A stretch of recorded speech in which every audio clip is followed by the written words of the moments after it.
Bismillahirrahmanirrahim. Les versets que nous étudierons aujourd'hui vont du numéro 20 au numéro 24 du chapitre de la Génisse, Surat al-Baqarah.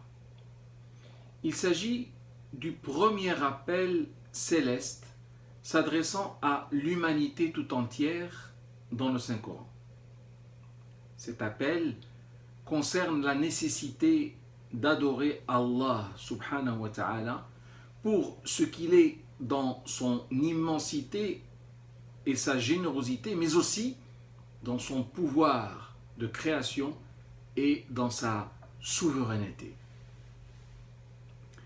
Il nous rappelle que l'adoration est une clé parmi d'autres qui ouvre la porte à la piété pleine de vertus, dont le Saint-Coran est justement venu indiquer la voie qui y mène.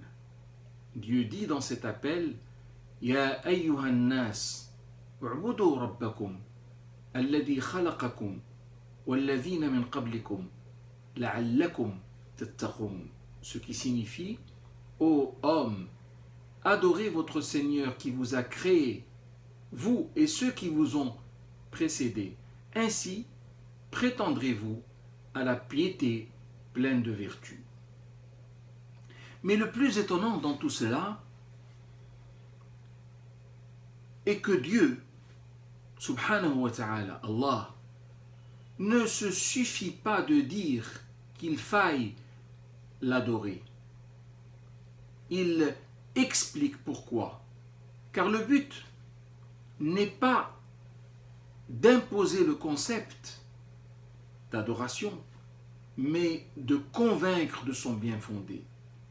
Il n'y a pas de place à la contrainte en matière de foi dans le Saint-Coran. C'est la conviction qui doit primer.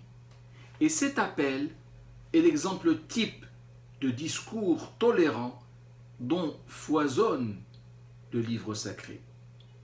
Méditez les arguments qui y sont successivement donnés et vous vous rendrez compte que cette affirmation de ma part est largement justifiée.